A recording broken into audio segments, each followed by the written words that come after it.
Cerita kedua pula, tin dan zaitun ni, setengah ulama kata bukan nama buah, bukan buah tin, bukan buah zaitun, tapi dia nama satu bandar dekat Syria sana.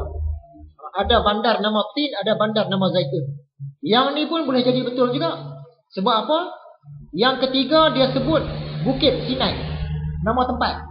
Yang keempat dia sebut Mekah, nama tempat. Bila yang ketiga, yang keempat nama tempat, yang mula-mula dah tentulah nama tempat juga. Itu cara Al-Quran.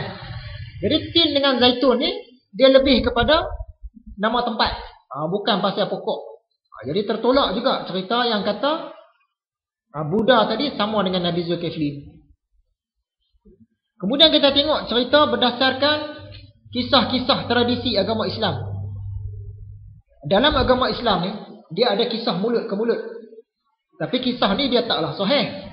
Tapi kita tengoklah kisah dari mulut ke mulut ni. Siapa dia? Nabi Zulkifli. Dalam tradisi Islam dia katakan Nabi Zulkifli ni anak Nabi Ayub.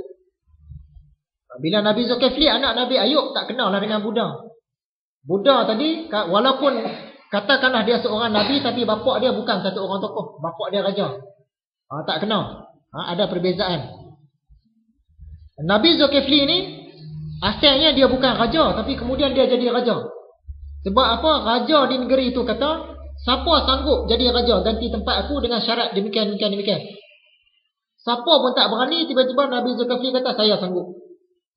Dia sanggup jadi raja dan sanggup buat begini. Akhirnya dia jadi raja. Jadi kisah Nabi Zulkifli ni terbalik dengan kisah Buddha. Buddha dia asal raja, lepas tu dia keluar jadi Tok Sami. Jadi pengembala, jadi pengembara, musafir. Yang Nabi Zulkifli asal orang biasa, lepas tu jadi raja. Dah berbeza. Ini menunjukkan tak sama Nabi Zulkifli dengan Buddha. Kemudian dalam kitab Bible, ikut kepercayaan orang-orang Kristian dan Yahudi, ada satu orang Nabi nama dia Ezekiel. Dalam bahasa Indonesia dia sebut Yehezkiel. Yehezkiel ni, setengah orang kata dia ni Nabi Zulkifli. Kita tengok nama pun dekat-dekat nak sama lah. Tapi kalau Yehezkiel ini, dia hidup di Babylon, Iraq dengan Palestin. Dia tak pergi sampai ke India. Maksud dia Yehezkiel pun bukanlah Buddha. Jadi berdasarkan hujah-hujah ini, kalau orang nak kata Buddha itu ialah Nabi Zulkifli itu ialah Buddha, maklumat tak cukup. Buat masa ni kita tak boleh terima lagi. Tengah orang dia percaya sungguh-sungguh dah Nabi Zulkifli ni Buddha ni. Setakat maklumat yang ada tak cukup lagi. Kalau ada maklumat-maklumat lain yang tambahan, boleh. Mungkin kita boleh kaji lagi. Jadi setakat ini Nabi Zulkifli itu bukanlah Buddha. Buddha tu orang lain. Dalam pelajaran-pelajaran akan datang kita akan cerita lagi ni. Laksamana Cheng Ho. Sekarang ni heboh orang kata dia beragama Islam. Betulkah dia beragama Islam? Kita buat kajian. Kemudian orang kata Luqman Al-Hakim. Luqman Al-Hakim ni sebagaimana yang sebut dalam Quran, satu orang yang bijak. Dia ni sama dengan Socrates, ahli falsafah. Betulkah sama? Kita pun ada buat kajian. Kita akan bentangkan nanti dalam pelajaran-pelajaran yang akan datang. Jadi pelajaran kita hari ini, kita tengok intipati kuliah hari ini. Antara benda yang kita sentuh tadi, adakah ilmu kalam wujud pada zaman Nabi? Zaman Nabi tak ada. Zaman Nabi tak ada, zaman sahabat tak ada. Zaman selepas itu baru ada. Sebab ada masalah, sebab tu dia timbul. Mengapa ilmu kalam wujud selepas itu? Kerana timbulnya bid'ah.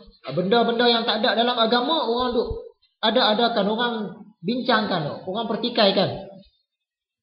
Bila dah ada benda-benda tu, terutamanya yang melibatkan Tuhan, maka ulama-ulama terpaksa susun ilmu kalam yang benar. Ilmu kalam yang tak benar pun ada. Mu'tazilah, Qadariyah, semua tu ada. Yang benar Asy'ariyah dengan Maturidiyah. Bila susun yang tu, selamat akidah orang Islam.